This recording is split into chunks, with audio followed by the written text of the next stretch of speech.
وفادار کی عادت۔ تمام روحانی رہنماؤں کو بطور چرواہا اپنی انتظامی ذمہ داریوں کو نبھانے میں وفادار رہنا چاہیے۔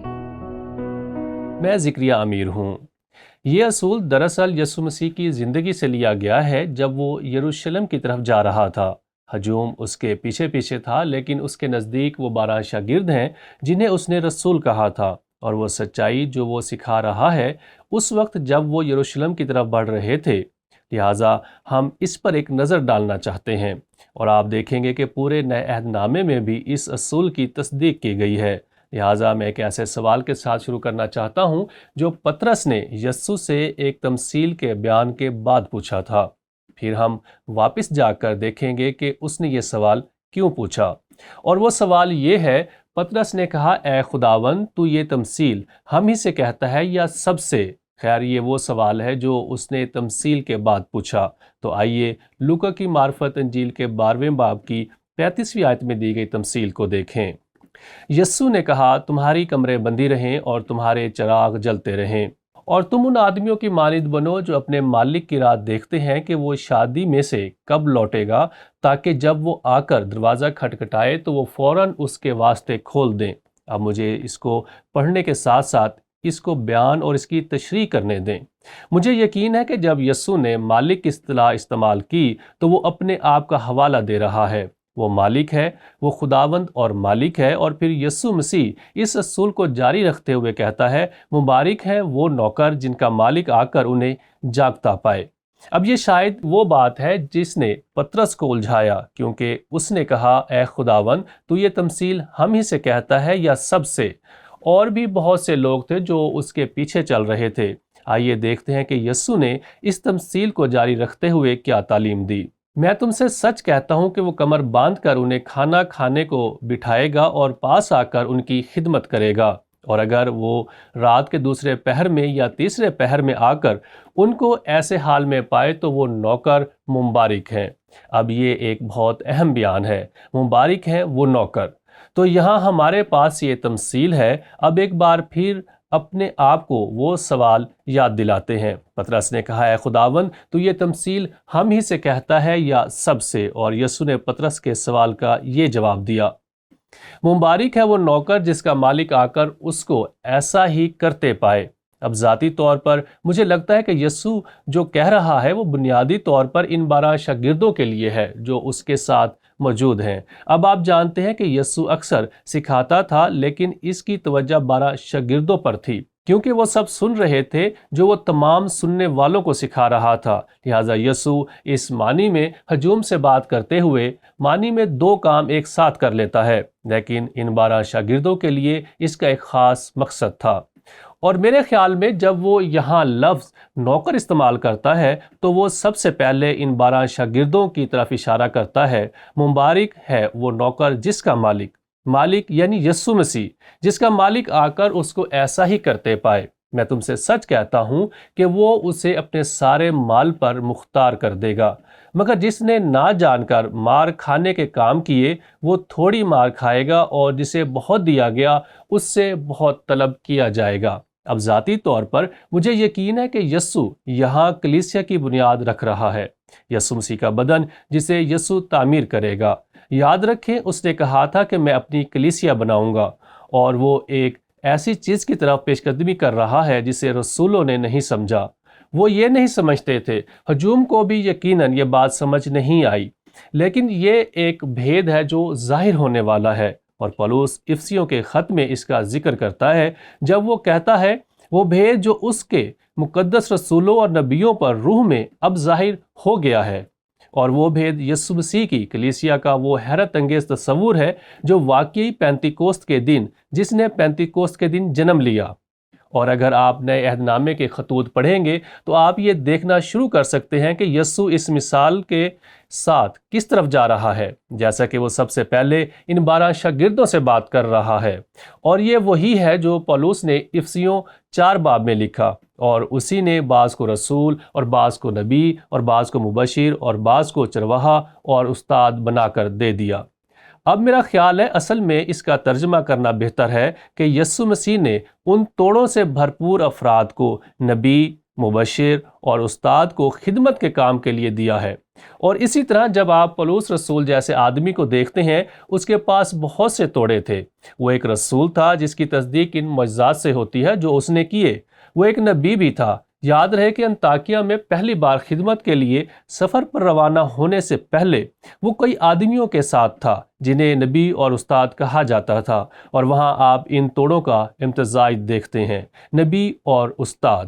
اور وہ اور برناباس ان لوگوں میں سے ایک تھے۔ تو پولس نہ صرف ایک رسول تھا، وہ ایک نبی تھا، وہ یقیناً ایک مبشر تھا، اور وہ یقیناً ایک چرواہا، ایک کلام سنانے والا اور استاد تھا، لہٰذا اس کے پاس بہت سے توڑے تھے۔ تو جب آپ ان توڑوں کو یا توڑوں سے بھرے افراد کو دیکھتے ہیں جن کے بارے میں پولس بات کر رہا تھا، آپ کو رک کر اس حقیقت کے بارے میں سوچنا ہوگا کہ ان میں سے بہت سے افراد کے پاس کئی توڑے ہیں، اور خدا نے ان افراد کو 12 رسولوں سے شروع کرتے ہوئے منتخب کیا تاکہ ان کی تربیت کرے کہ وہ ہم سب کو خدمت کے کام کے لیے تیار کر سکیں۔ اور پولس یہاں افسیوں کے خط میں بڑھتے ہوئے کہتا ہے، مسیح کا بدن ترقی پائے جس کا ہم ایک حصہ ہیں۔ اور میں سمجھتا ہوں کہ یسوع اپنی تمثیل کے ساتھ کلیسیا کے لیے ایک ترتیب دے رہا ہے، اور اسی طرح وہ کہتا ہے مسیح کا بدن ترقی پائے۔ جب تک ہم سب کے سب خدا کے بیٹے پر ایمان اور اس کی پہچان میں ایک نہ ہو جائیں اور کامل انسان نہ بنے، یعنی مسیح کے پورے قد کے اندازہ تک نہ پہنچ جائیں۔ تو اس کا جواب پطرس کے سوال کو ذہن میں رکھتے ہوئے، اگرچہ اس وقت یہ بالکل واضح نہیں ہے، جیسے ہی وہ یروشلم جاتے ہیں واضح ہو جاتا ہے۔ مسیح مصلوب ہوا، تیسرے دن مردوں میں سے جی اٹھا، آسمان پر چڑھ گیا اور ہماری مدد کے لیے پاک روح کو بھیجا، اور کلیسیا پیدا ہوئی۔ اور پطرس بلا شبہ ان بنیادی رسولوں میں سے ایک تھا جنہوں نے خوشخبری سنائی، سب سے پہلے یہودیوں کو۔ اور یہ دلچسپ بات ہے کہ اپنی خدمت کے اختتام پر اس نے ایک خط لکھا، اور اس خط میں ایک حصہ ہے جو میرے خیال میں ہمیں واپس وہاں لے جاتا ہے جہاں وہ مکمل طور پر جواب دیتا ہے کہ اس نے یسوع مسیح کو کیا بات کرتے ہوئے سنا، جب وہ کہتا ہے اس خط میں، پہلا پطرس 5 باب، تم میں جو بزرگ ہیں میں ان کی طرح بزرگ اور مسیح کے دکھوں کا گواہ اور ظاہر ہونے والے جلال میں شریک بھی ہو کر ان کو یہ نصیحت کرتا ہوں۔ اب وہ کلیسیا میں بزرگوں، روحانی رہنماؤں سے بات کر رہا ہے، اور میں سمجھتا ہوں کہ یسوع اس بات کا منتظر تھا کہ اس خاص صورتحال میں کیا ہونے والا ہے کہ خدا کے اس گلہ کی گلہ بانی کرو جو تم میں ہے، لاچاری سے نگہبانی نہ کرو۔ زبردست! پطرس یسوع سے متعلق بہت کچھ سیکھ چکا تھا کہ وہ کس کے بارے میں بات کر رہا تھا، خدا کی خدمت میں وفادار ہونا،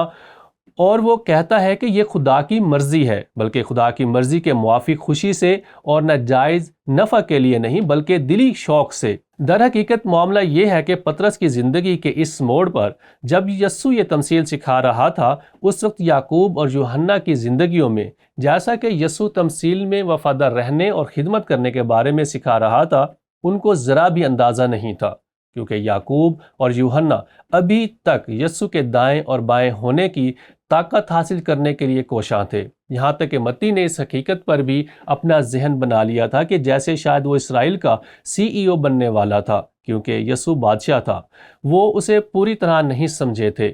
لیکن یہاں اب برسوں بعد پطرس اب واقعی سمجھ چکا تھا۔ وہ واقعی سمجھ گیا تھا کہ یسوع کس بارے میں بات کر رہا ہے۔ تو وہ کہتا ہے، اور جو لوگ تمہارے سپرد ہیں ان پر حکومت نہ جتاؤ بلکہ گلہ کے لیے نمونہ بنو، اور جب سردار گلہ بان ظاہر ہوگا تو تم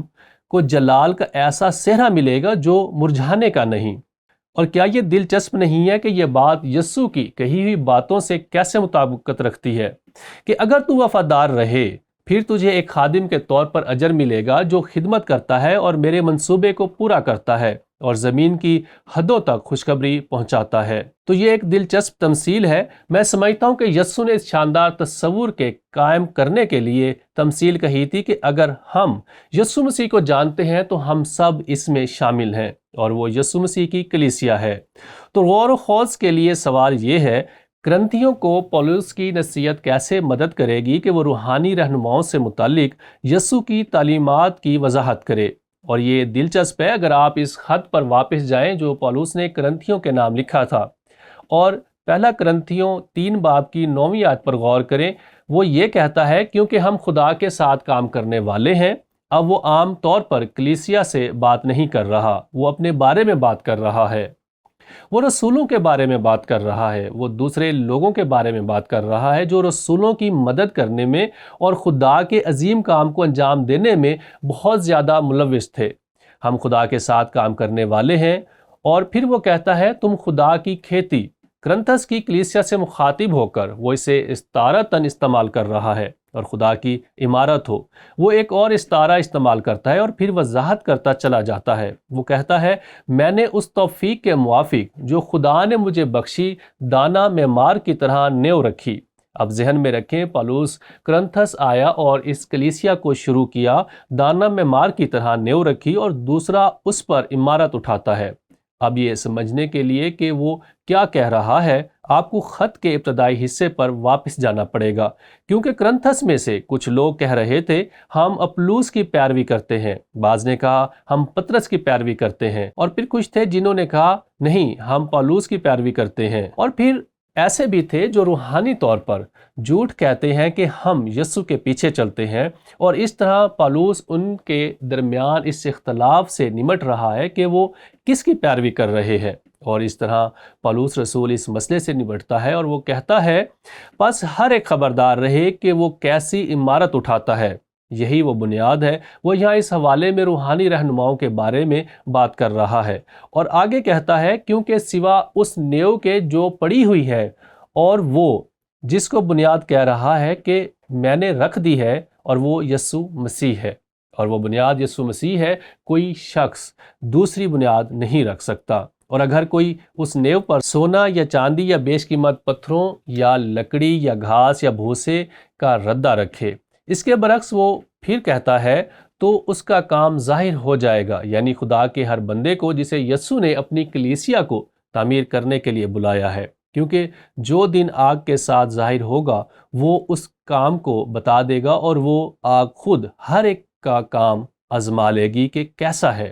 جس کا کام اس پر بنا ہوا باقی رہے گا وہ اجر پائے گا، جیسا کہ یسوع نے کہا کہ جب وہ آئے گا وہ اپنے وفادار بندوں کو اجر دے گا، اور جس کا کام جل جائے گا وہ نقصان اٹھائے گا لیکن خود بچ جائے گا مگر جلتے جلتے۔ اور یہاں بنیادی طور پر وہ آزمائے جانے کے تصور کو استعمال کر رہا ہے، اور ظاہر ہے آپ جانتے ہیں کہ لکڑی، گھاس اور کھونٹی یا بھوسے کا کیا ہوتا ہے، یہ تباہ ہو جاتا ہے۔ اور بنیادی طور پر جو پالوس کہہ رہا ہے کچھ رہنماؤں کے لیے جو کلیسیا کی تعمیر کر رہے ہیں، جیسا کہ یہ تھا خود پر یہ تباہ ہونے والا ہے، کوئی اجر نہیں ہے، کوئی برکت نہیں ہے جو اس کی وجہ سے آنے والی ہے۔ میرا یقین ہے تب یسوع یہاں کلیسیا کی بنیاد رکھ رہا ہے اور وہ ہجوم کو سکھا رہا ہے، جی ہاں، لیکن اس کے خاص سامعین وہ 12 شاگرد ہیں جو اس کو سن رہے ہیں، کیونکہ وہ انہیں کلیسیا کی بنیاد رکھنے کے لیے بلا رہا ہے۔ تو چلیے اس اصول کو یاد کرتے ہیں، تمام روحانی رہنماؤں کو بطور چرواہا اپنی انتظامی ذمہ داریوں کو نبھانے میں وفادار رہنا چاہیے۔